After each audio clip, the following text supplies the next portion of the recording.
मैं ओंकार हूं, जगत में सभी का हित चिंतन करने वालों का मैं कर्णधार हूं। पर जो प्राणी स्वार्थ, वासना और अहंकार के वश होकर प्रकृति के नियमों के विरुद्ध जाते हैं, उनके लिए मैं भीषण प्रहार हूं। मैं ओंकार हूं। तारकासुर के दरबार में नारद उसका विरोध करते हैं। वे शिवपुत्र के विषय में बताते हैं। दो असुर शिवपुत्र को समाप्त करने नक्षत्र लोक जाते हैं, किंतु घायल प्रलंबासुर आकर तारकासुर को मेघासुर के मारे जाने की सूचना देता है। स्वर्गलोक में देवर्षि नारद विलास में डूबे देवराज इंद्र को सजग व सचेत करते हैं। साथ ही सूचित करते हैं कि शिवपुत्र कार्तिकीय नक्षत्र लोक में पल रहे हैं। इंद्र वहां जाने का निश्चय करते हैं। माताएं, अब आप मेरी चिंता ना करें, निश्चिंत होकर अपना कार्य करें। शिव पंचाक्षरी मंत्र ही मेरा रक्षा कवच है। अब मुझे नींद आ रही है, मैं सो जाता हूँ। ओम नमः शिवाय।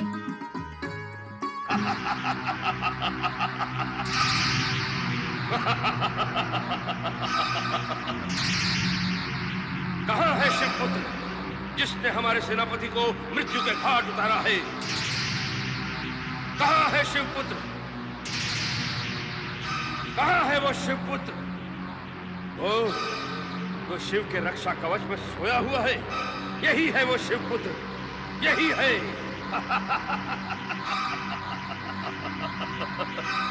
शिवपुत्र जो मेरा काल बनेगा?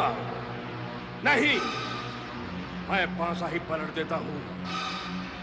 मैं इसका काल बन जाता हूं।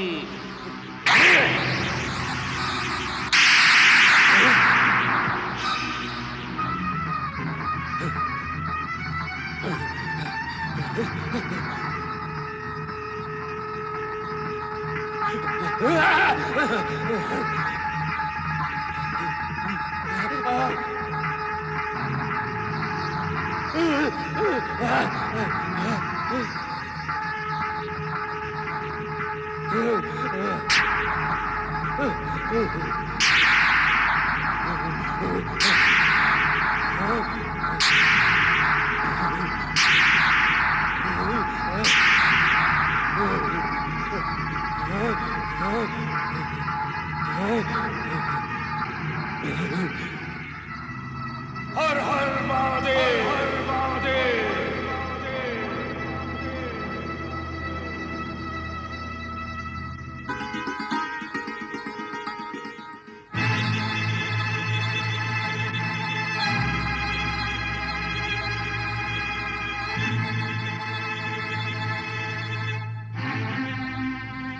कौन है आप?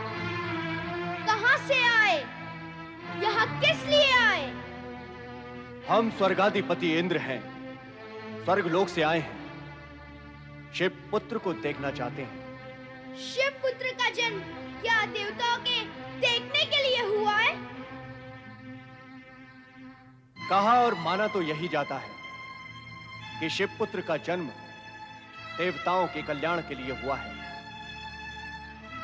परंतु यदि तुम शिव पुत्र हो तो कैलाश पर न होकर इस नक्षत्र लोक में क्यों हो? देवर्षि नारद की बात पर विश्वास नहीं होता।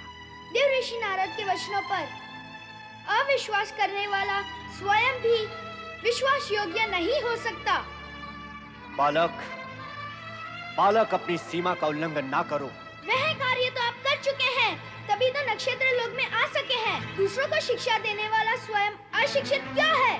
तुम्हारी वाणी में ज्वाला है। यही तो प्रमाण है मेरे शिव पुत्र होने का। हम ये प्रमाण नहीं मानते।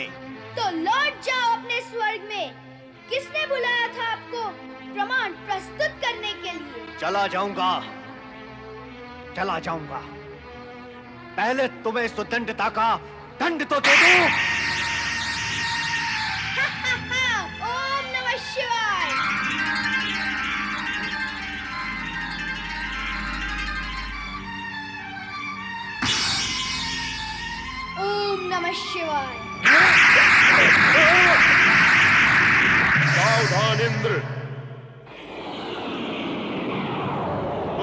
शत्रु तारकासुर का वध करने वाले का ही वध कर रहे हो।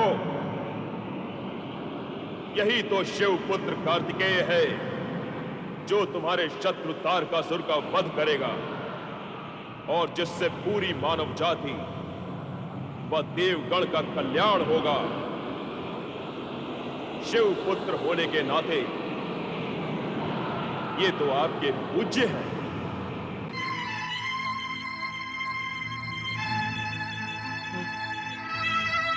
क्षमा करें कुमार कार्तिकेय, मुझे क्षमा करें। ब्रह्मवश मुझसे अपराध हुआ है। कार्तिकेय से क्षमा याचना करने के पश्चात इंद्र के संदेह का समाधान हो गया। कार्तिकेय साक्षात शिव शक्ति के अंश हैं तथा शिव पार्वती की ही भांति सुंदर, तेजस्वी, ओजस्वी और स्वयं में संपूर्ण है। देव और जन कल्याण के लिए जिनका जन्म हुआ, जो सुखदाता है, किंतु माता पार्वती इस सत्य से अनभिज्ञ है कि इस जगत में उनके यशस्वी पुत्र का जन्म हो चुका है। ओम नमः शिवाय, ओम नमः शिवाय। भगवान भोलेनाथ शिव शंकर की जय।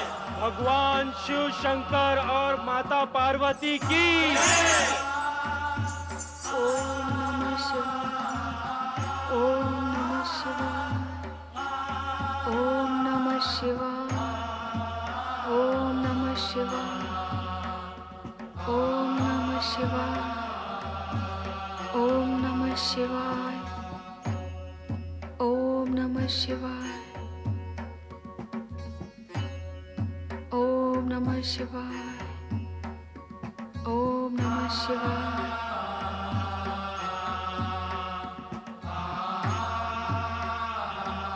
पति परमेश्वराय नमो नमः। हाथ में पुष्प, मन में प्रेम भाव, फिर मुख पर विषाद क्यों देवी? मैं स्वस्थ हूँ स्वामी। एक शुभ समाचार सुनो और स्वस्थ हो जाओगी। कैसा समाचार स्वामी? जिस पुत्र की प्राप्ति के लिए तुम वर्षों से ललायत थी, अब वो 10 वर्ष का कुमार हो चुका है।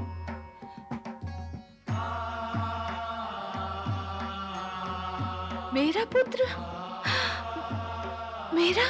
हाँ देवी, तुम्हारा पुत्र जो 10 वर्ष पूर्व अपनी मां से... बस स्वामी बस। प्रतिकूल परिस्थितियों में मेरे पुत्र ने जन्म लिया जिसका मुझे ज्ञान नहीं रहा, किंतु आपने मुझे बताया तक नहीं कि हमारा पुत्र 10 वर्ष का। मेरे साथ ये अन्याय एक माँ के साथ। शांत हो जाओ देवी, शांत हो जाओ। तुम्हारे मन की पीड़ा को मैं समझ रहा हूं। तुम भी उस समय की परिस्थिति को समझने का प्रयत्न करो जिसके कारण यह अप्रिय घटना घटी। आप सर्वशक्ति संपन्न हैं। आपके समीप ऐसी अप्रिय घटना क्यों घट गई स्वामी? सर्वशक्तिमान भी प्रकृति के सूक्ष्म नियमों से बंधा रहता है। वैसे भी शिव पुत्र को 10 वर्षों तक 6 कृतिकाओं के मातृत्व और वात्सल्य को पूरित करना था ताकि जगत उसे कार्तिकेय के नाम से जान सके। आश्चर्य तो यह है स्वामी कि मुझे इस सत्य का ज्ञान और भान तक नहीं हुआ। कैसे होता? तुम तो उस दिन क्रोध और उत्तेजना में देवताओं को श्राप दे रही थी, किंतु इस घटना से पूर्व जब मैं कैलाश भवन से बाहर आया तो अग्निदेव ने कबूतर का रूप धारण कर शिवतेज की ज्वाला को ग्रहण तो कर लिया, किंतु उसे सहन नहीं कर पाए और गंगा के शीतल जल में पहुंचकर ज्वाला से मुक्ति पाई। यही शिवतेज गंगा में प्रवाहित होता हुआ सप्तऋषियों की पत्नियों के शरीर में प्रवेश कर जाता है, जिससे दग्ध साध्वियां अरुंधति के सुझाव पर पंचाक्षरी मंत्र का जाप करती हैं, जिसके प्रभाव से शिवतेज पुनः जल में बहने लगता है। तत्पश्चात शखन नदी के तट पर पुत्र कार्तिकेय का जन्म हुआ। आपकी कथा और पुत्र की व्यथा दोनों सुन ली मैंने, पर अब क्या बाधा है? मुझ में और मेरे पुत्र में अब और कितनी दूरी है और कितना विलंब है? कब होगा माता और पुत्र का मिलन? शीघ्र होगा देवी, प्रतीक्षा का समय पूर्ण हुआ। प्रतीक्षा भी आपने ही की है, मुझे तो उसका अवसर ही नहीं दिया आपने। बताइए कब मिलेगा मुझे मेरा पुत्र? अब तो उसके बिना एक एक पल भारी हो रहा है।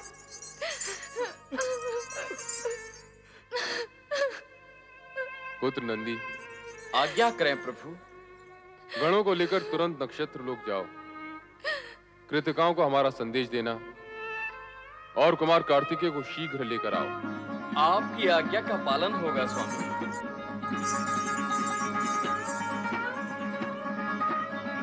कैसा होगा मेरा पुत्र? मैंने तो अपने लाल को अब तक देखा ही नहीं। एक बार आ जाए मेरी बाहों में तो मैं उसे इतना स्नेह दूंगी जितना जगत में किसी माँ ने न दिया होगा। मेरा पुत्र, मेरा कार्तिकेय।